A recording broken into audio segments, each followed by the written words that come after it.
In this video, we will use ChatGPT to give it a prompt to create a simple snack game that we will deploy on a website page.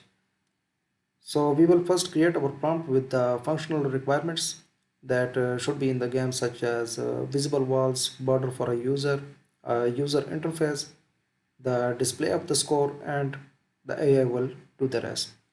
So let's start with our prompt. I've created this prompt already to create a snack game in HTML, use CSS and JavaScript to style the snack, food, and the walls.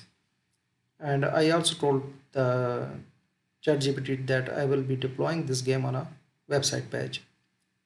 Below is the functional requirements for this game. Create a user interface, start button starts the game, etc.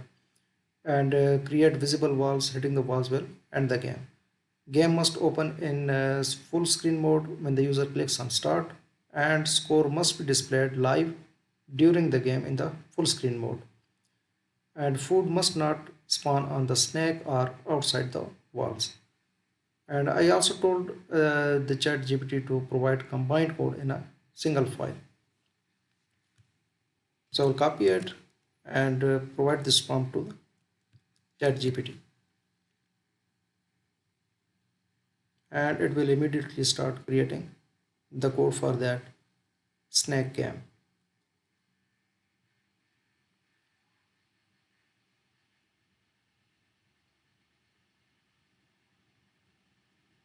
So within few seconds, it will provide you the complete code for a simple game.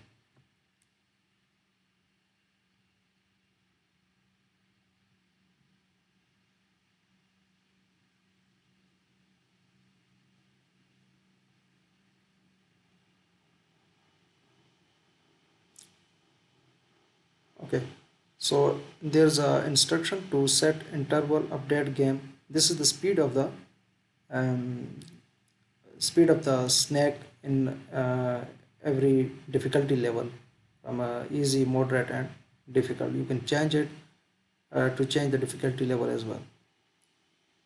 So let's copy the code and see if all the functional requirements are met. As I am displaying or deploying this game in the Blogger pages, so let us deploy the game on a new website page.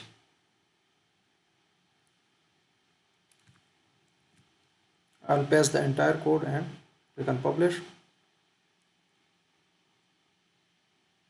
Let's play this game. So we have a start button and choosing the difficulty level of the game. So I'll keep medium and let's start the game. You can control the snack from the keyboard, up, down, and left and right arrows, or you can control this game from WASD for up, down, and left, right. As you can see, the score also changes. It is displayed on the right side, right up corner of this page. And once you hit the wall, the game will be over. And you can start playing again by clicking the start game button. So that's it. It works perfectly fine, and you can further customize with adding another mode, for example a mode with no walls, so that the snake can move freely within the game window.